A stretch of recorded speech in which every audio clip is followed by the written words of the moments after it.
Hi, I'm Josh Hardcastle with Alley Theater Education and Community Engagement. I'm joined by Kayla Johnson, who is one of our Alley Conservatory members. Today we're going to talk about the world in which Shakespeare wrote A Midsummer Night's Dream. Now, Kayla, I'm a dramaturg. What I do is research for theater, and very often I take a look at the world in which a play has been written to understand why the playwright created the play that he or she created. Why do you think I do that? Simply because a lot of artists tend to, a lot of artists tend to write things based on what they're going through and the conditions that they're living under. It makes it more of a natural way to portray to like an audience, basically. So I think that's the importance of it. Exactly. If we understand a clue about the playwright's life, then we understand why the playwright may have written that particular piece of theater. And in doing that, in working with A Midsummer Night's Dream, what we wanted to take a look at was what was happening in London and in Britain during the Elizabethan period. And actually quite a lot of things were happening. The plague would come through about once a decade. In the 1590s, in the period in which Shakespeare wrote A Midsummer Night's Dream, there were about 4 years of flooding, and that flooding wiped out pretty much all of the crops in London. And no crops means no food, and so there was a lot of famine. As a result of a lot of famine, there was a lot of poverty. So these were kind of dark times in which Shakespeare was writing what people very often consider to be one of his lighter plays. So Kayla, all of that context from Shakespeare's life, you were playing Titania in the Alley Conservatory performances. Right. How do you think that informs your character and your character's decisions? Okay, well, since Titania is the god of this world, I'm in control of the floods, the famine, I'm in control of all of that. So basically, Oberon, my other half, we're both very powerful. We're this magical, unnatural thing. So since we're in a bad space right now, which kind of relates to the relationships that are modern day, so me and Oberon are in a relationship. And we're having this huge argument, which causes the whole world to be off balance. Okay, so because you and Oberon are the top layer of the play, and you are not getting together, the entire world is out of whack. Right. That's really interesting. And Titania has a very, very long but very powerful speech that we called the Plowman's Speech, right? Right. That you worked on this summer. Could you go through the first few lines of the Plowman's Speech, just making sense of them so everybody understands them? Right. And then we'll work through the images. Okay. With thy brawls thou hast disturbed our sport. The winds, piping to us in vain, have sucked up from the sea contagious fogs, which falling in the land have every pelting river made so proud that they have overborne their continents. Great. So let's go back a little bit, and can you now luxuriate in the images to really paint a picture for us? Right. And then as you do so, when you're done with that section of the text, we'll talk about what these images mean, okay? Okay. Cool. So, with thy brawls thou hast disturbed our sport. The winds, piping to us in vain, have sucked up from the sea contagious fogs, which falling in the land have every pelting river made so proud that they have overborne their continents. Great. So, but with thy brawls thou hast disturbed our sport. What do you think that means? With thy brawls, since basically Titania is in an argument with Oberon over a changeling, and Titania is entitled to the boy. She's already entitled, so having Oberon disturbing her from what something that she's entitled to is disturbing what she's trying to do. Great. Okay, so because we are at odds with one another, our normality or our sport cannot happen, correct? So therefore the winds, piping to us in vain, have sucked up from the sea contagious fogs. What do you think that is? What's that image?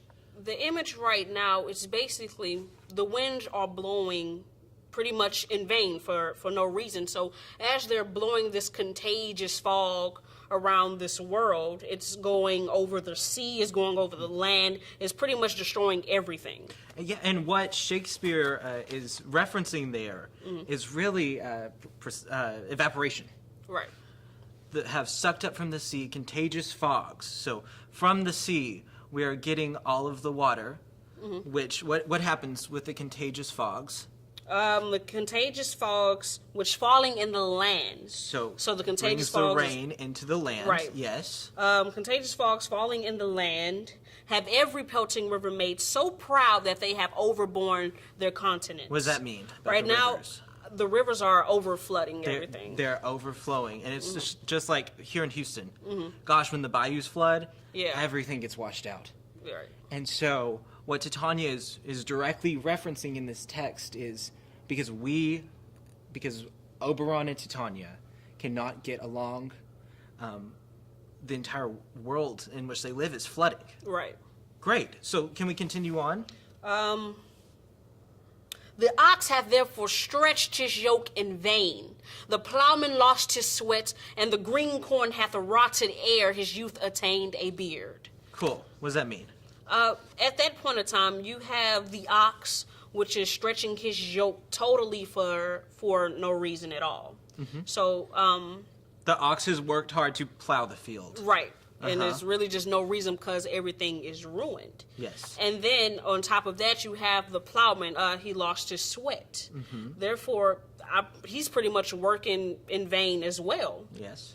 And then also, the plowman lost his sweat, and the green corn hath rotted ere his youth attained a beard. Now that's a very intricate phrase. What do you Yes. think that means?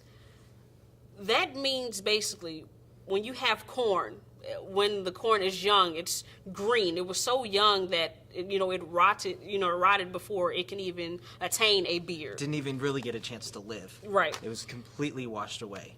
Great. Let's continue on. The fold stands empty in the drowned field, and crows are fatted with the myriad flock. What do you think that means? The fold is basically the sheep. They're standing The sheep in stables. Yeah, they're standing in a drowned field, and the crows are fatted with the myriad flock. The crows are eating off of the sheep that are sick, that are dead already. It's kind of dark, isn't it? It is. It's It's horrible. very dark. All right, let's continue on. The 9 men's moors is filled up with mud, and the quaint mazes in the wanton green for lack of tread are undistinguishable. Okay, basically right there what that means is, okay. So the Nine Men's Moors is a field where they had games, right? Yeah, whether the 9 men's moors is where they tend to dance in the fields. And now that's pretty much flooded. Along with the mazes, which people enjoyed. Yeah, the Okay. quaint mazes. And then for lack of tread are undistinguishable. The mazes that, everyone knows the mazes that people walk through and go through for fun, they're now filled up with water for when it says the lack of tread are undistinguishable, you can't even find the tread of it because the water has overflown that whole area. Exactly. So- And people are not walking the path, so Right. it is overgrown. Great. Now, the human mortals. The human mortals want their winter here. No night is now with him or caroblist. So what do hymns and carols do for people, especially in Shakespeare's time, in which the natural order of God being at the center of the universe was Right. still very much a belief. Right. Basically, what hymns do, it's a very joyful time. It's Christmas, the holiday. So without having the human mortals, without having Christmas or carols or hymns, it kind of it destroys the being joyful. It takes away being happy. It takes away a lot of things not having Yeah, the those. joviality is gone, but also they want to pray for something better. Right. They're longing for something better. Right. Okay, great. Now let's keep going. Okay. Therefore the moon, the governess of floods, pale in her anger, washes all the air, that rheumatic diseases do abound. Pretty straightforward. Yeah, pretty straightforward. Do abound. And thorough this distemperature. We see the seasons alter. Hurry-headed frost far in the fresh lap of the crimson rose. Oh, what does that mean? Let's paraphrase that one. Okay, right now at this point in time, the seasons are changing. They're altering, but all in the wrong... Well, the seasons are out of whack. Yeah, yeah, all in the wrong order. So where you would have winter, there's summer, or summer, there'll be spring. So everything's switched up and just messed up completely at this point. Yes. So yes, and an odorous chaplet of sweet summer buds is as in mockery set. So the buds set, and then they were snowed upon. Right. Correct? Okay. Right. Cool. The chiding autumn, the angry winter, changed their wonted liveries, and the mazed world by their increase. And now knows not which is which, and this same progeny of evils comes from our debate, from our dissension. Okay. That's pretty important. It is. What can you translate that for us? Okay. So this evil comes from our debate, our dissension. To whom is Titania speaking?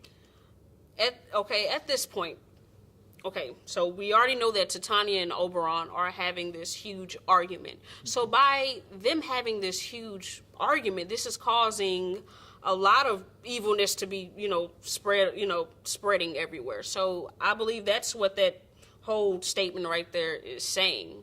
Exactly. They are the yin and the yang of the world, and because they cannot find harmony, Right. they're creating all of this evil, and the seasons are out of balance, and it's flooding, Right. and people are starving, and it's quite a dark little piece for such a lighthearted play, isn't it? Yeah, it is. Yeah. Well, thank you so much for working through the speech with me today. Okay, thank you. Did it help having the context more to understand what the speech is about? Yes, it did. It actually did. It showed. It got in depth a lot with explaining the whole speech. It's easier to understand it more once you break Shakespeare down, because Shakespeare is something hard to understand to people, but really, in reality, it's not that hard because it relates to us now in the modern day as well. So, yeah, it helped a lot. Great. Well, thank you so much for joining me, Thank Kayla. We hope that you now understand this speech a little better and have more of a reference to the weight behind A Midsummer Night's Dream.